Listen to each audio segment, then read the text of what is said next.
Exactly. Welcome to We Got Goals, a podcast by asweatlife.com on which we talk to high achievers about their goals. I'm Gina Anderson Cohen, founder and CEO of A Sweat Life, and with me is AlexCaiola, the High Priestess of Brooklyn. Alex, thank you for joining me. Oh my gosh, thank you so much for having me.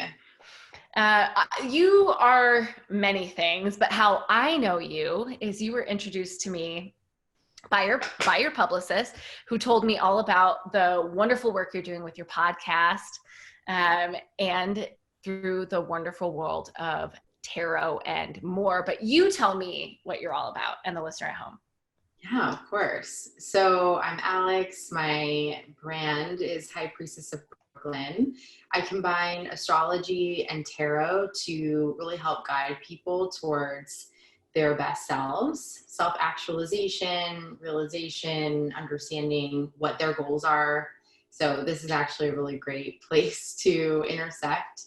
And I really started this because I went through a crossroads myself where a lot of spiritual understandings came to me, let's put it that way. And over the course of about 4 years, I got to this point that we're at here today talking about it, which is pretty surreal and awesome. So.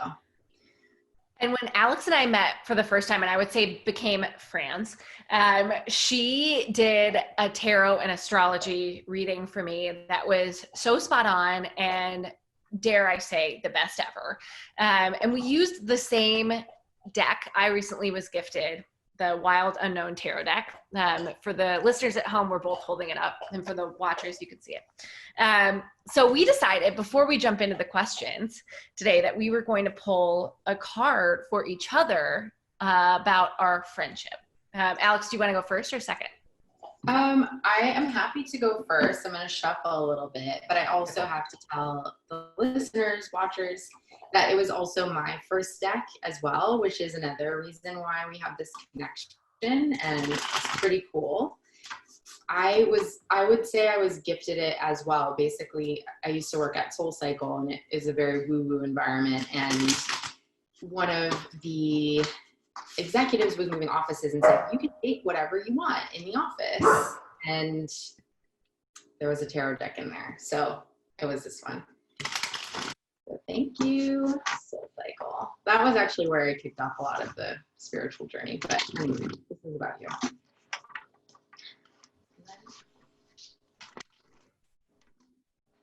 This is the best part too, the shuffle.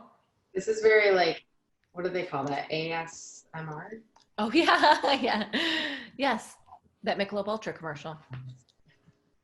Okay, so I pulled the Three of Wands reverse for you. The Three of Wands is a beautiful card. It suggests the horizon is really unfolding before us. I also love this card because when it comes to reverse, it suggests that there might be a way that we can help each other see missing links and actually help each other realize, I hate to use the cliche term of goals, but realize our goals in reference to one another. I do believe this card came up when we were reading you as well. And it was helpful. It's really helpful for business owners to be able to work with someone else who can catch details that somebody might not have caught because they're too close to the matter. So that's usually what happens when that card comes up specifically for, a friendship or a business relationship, really being able to bounce things off someone else. I love that. Okay, I'm going to shuffle now too. And for the listeners at home, you make it a sound of dog today, because as we all know, we are living in quarantine world. I'm going to shuffle while I talk. And so my dog insists on being everywhere I am. Yeah. He's very cute. His name's Maverick, and he loves me endlessly. I'm shuffling. I also have 3 drinks behind me. Like, they're all in a row. I have 2 next to me. I have a coffee and a water. Okay. Thinking about our friendship.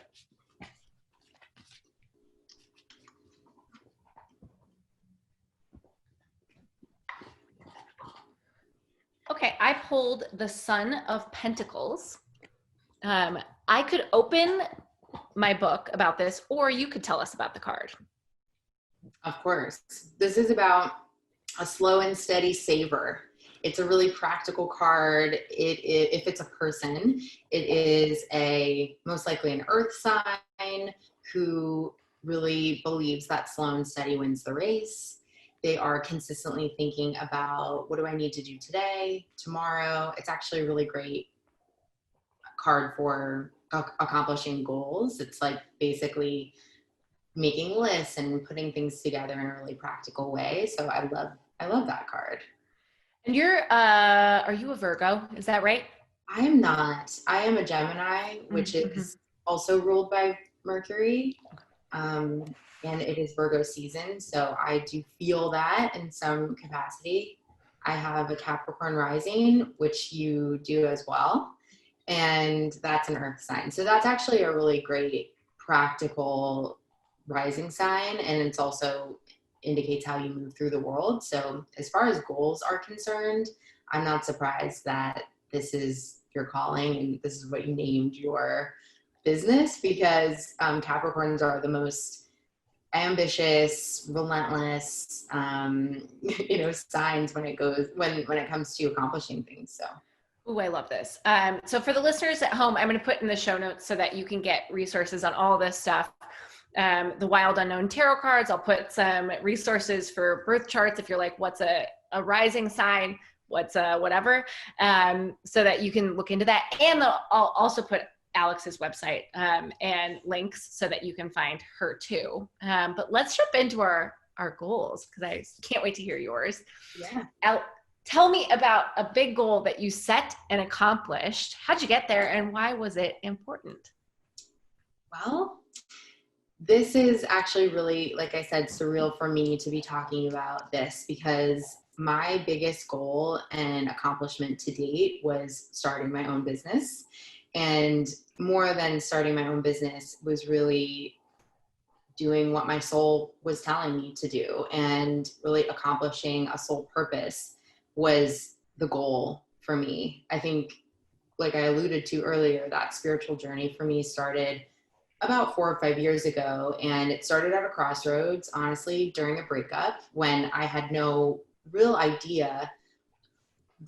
Breakup aside, it was somewhat significant, but ultimately what was most significant was I found out I had psychic knowing, and I found out that I found my first tarot deck. I was always obsessed with astrology, but like all of these things sort of came together in this vortex of a spiritual awakening. And cut to now, that's really why I started this business in the first place. Like, I want to help people go through that experience and have their awakening if they have it, understand what the next steps are, understand, where they can go from there. So I'm a very big believer in manifestation, probably a surprise to no one, just given the way I'm speaking.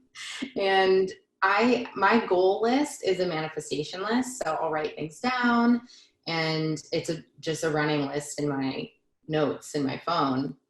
And being full-time with High Priestess of Brooklyn has been on that list for at least a year. When I started it was actually October 1st of 2019 officially.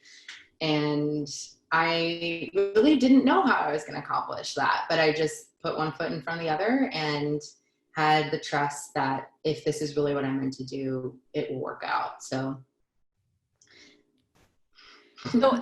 I want to talk about so many things on that journey. Let's start with High Priestess of Brooklyn. What specifically do you do with folks at High Priestess of Brooklyn, and how can people find your podcast?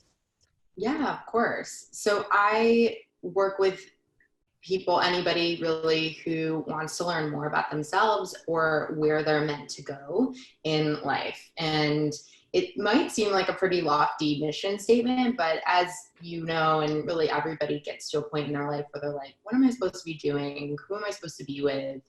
How am I supposed to be showing up in this world? And that's really what we accomplish. So we take usually the first 15 to 20 minutes birth chart and understanding what is really significant in the birth chart, especially most people have not had, I would say most of my clients have not had a traditional astrology reading yet. So that's sort of a mini version of one. And then we move into the tarot reading, and really that's psychic channeling, and that's really communication with your spirit guides, essentially. So whatever needs to come through will come through. Usually we have a focus like career or love or what's my soul purpose. I love the bigger, the better, the more specific, the better. I really try to be adaptable to what people need. And usually that's, that first meeting is about an hour. And usually what we determine after that is how frequently do we need to be meeting, almost like a coach-like relationship, which is something I really, really love. And again, it's something I didn't totally have when I was going through everything. So I think everything was sort of dependent on me to figure out what's the next step here, what book should I read? And I really want to help people get a head start on that and have a little bit more of an organized approach to their spiritual awakening.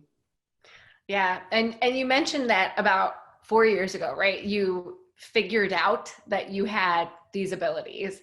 Can you talk to us about what it was like or how you came to find that out? Yeah. So I found out through a psychic, which was also that I was going through that crossroads moment. And so that was when I decided to have my first reading.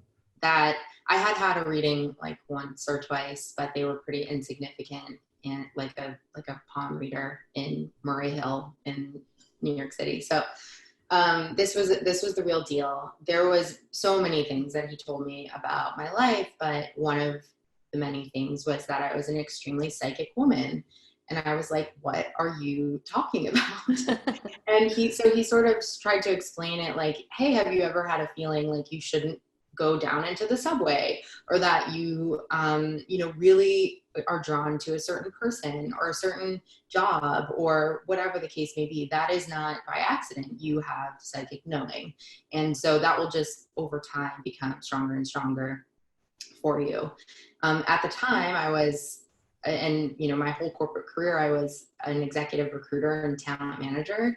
And so I just thought that I could get, like, through an interview, I could really get to know someone, and I would come out with like all of this family history on them and like their motivational structure. And people were like, how did you get that from, like, I would often interview with one other person. They were like, we compare notes. They're like, I didn't get any of that. And I'm like, oh, I didn't realize that that's what it was. Psychic knowing is probably one of the hardest to identify, because it's not like I had like flashes of light in front of me, or like what people kind of have the cliche of with, that's actually clairvoyance, like the psychic seeing. I didn't really have any of that. So that was cool, but it was also like, okay, now what do I do with this?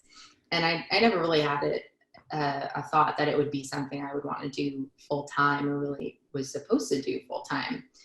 And I don't necessarily think everybody is meant to do that full time, but over the course of the last 4 years, it just got stronger and stronger, and I couldn't ignore it anymore. The High Priestess card kept coming up in every tarot reading, and I was like, what does this mean? What does this mean? But then I got the idea for the name, and everything started to sort of come together one piece at a time and became clearer over time.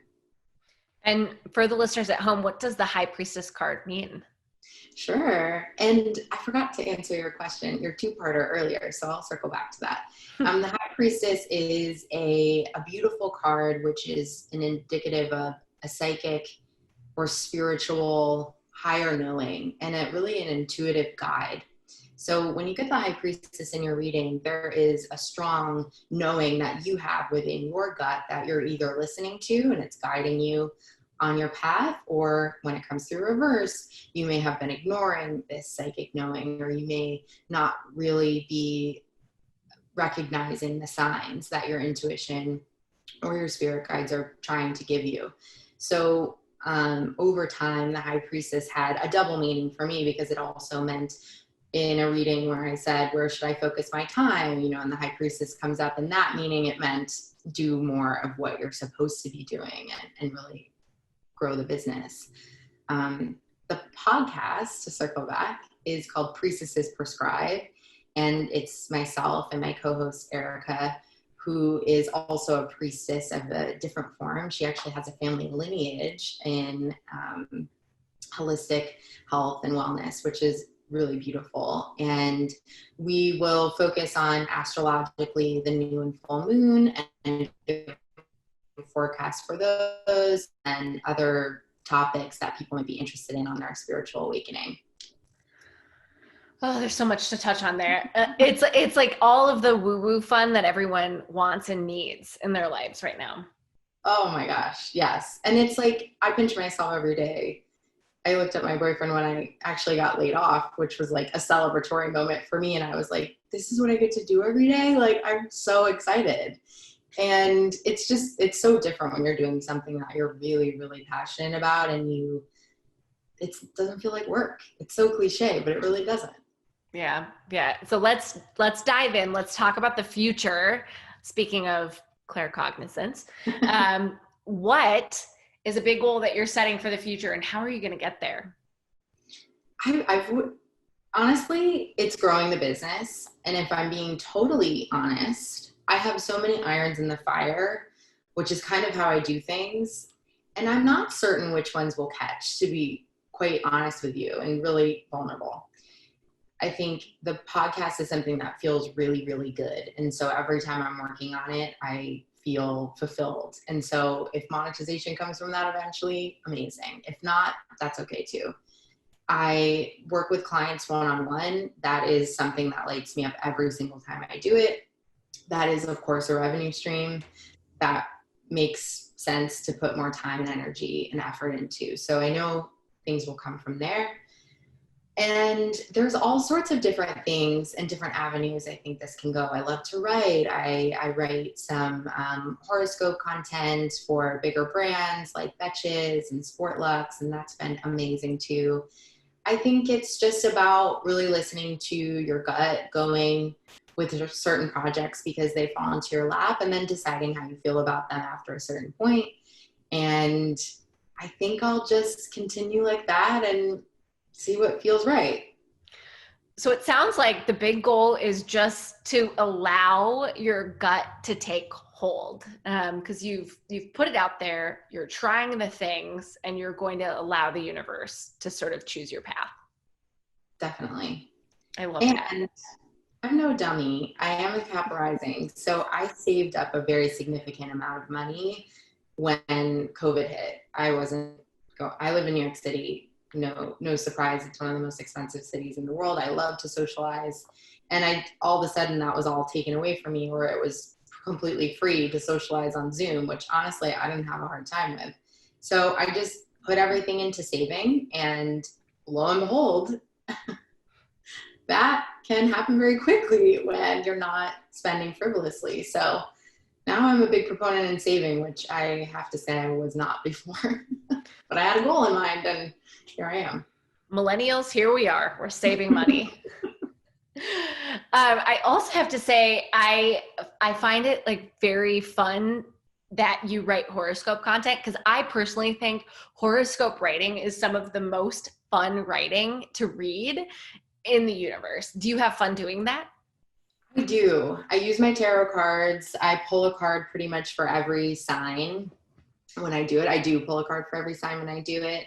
I really love creating with constriction in mind, which definitely horoscope content can be, just because there's a lot going on astrologically, and then we have the tarot component, and then we have, what's going on in our world collectively. And I think it's really fun to write under circumstances like that. Also in a time crunch, like, you need to get it out every week. It is also really hard. I'll admit it doesn't always come easy. And I think that's what most horoscope writers will tell you. Like, it's really fun when it's done, but it's a labor of love sometimes, some weeks. Yeah. Obviously I'm going to read your horoscope content now. I didn't know you do that. That's so fun. But I love Elle's horoscope with the Astra Twins. I think that's awesome. And then I was listening to the Daily Horoscope podcast. I listen to that too on Spotify. It's amazing. Yeah, it's really fun. But I could honestly like consume every ounce of woo-woo every single day. Same. Same. I grew up reading Susan Miller. Have you ever read Astra Twins? Yes, it's been a while though. Yeah, she writes in such a unique way. I have such reverence for her. The Astra Twins, Aliza Kelly writes really amazing horoscopes too. So it's also about like putting your own spin on it and like hoping that it will relate. I think people find their guide or their person, and that is just so important. It's like a therapist or a relationship, lid for every pot, I guess let's say. I love that. I love that. So your future goal, you're already on your way to it, but it's sort of like becoming whatever you're going to bloom into, which I love. So through all of this, what is a self-care tip that you would give to the listener at home? We're in a weird time in the world, so we're trying to help our listeners stay healthy, sane, and productive. Yeah, for sure. I have so many. I realized that when I was thinking about this, I just have so many routines that keep me going. One routine that keeps me going is little rewards like a LaCroix. As small as it sounds, looking forward to something every day is actually in your brain a really healthy activity. They say that binging a show is actually one of the worst things you can do for that reward center in your brain. You should look forward to something at the end of every day. And even if it's just like a coffee break or a LaCroix or a nap, I really relish those things. So that is definitely my self-care tip. Just from a productivity standpoint too, I try to do, like, if I have to clean the house, I'll take a call while I do that. And so I can be really present for the things that I can't do two things for, like this, talking to you. Obviously I cannot clean the house in this moment. So I would like to have done that already by doing something else during that call. So I try to like couple things together. That means that it'll go by a little bit faster too. I love that. I love that. So we have sort of our self-care tip here. Little rewards. Don't binge TV. Actually, as soon as you said that, I was like, I never feel good when I binge TV. And try to multitask the things you can so you can be productive. Yeah. Listen to your podcast while cleaning the house. Yes, AlexCaiola, this has been delightful. I want to talk to you all day because you are wonderful, but alas, we must do other things. Thank you for joining me on We Got Goals, and have a wonderful day. Thank you so much for having me. You too. You and your beautiful wallpaper. I'll see you soon.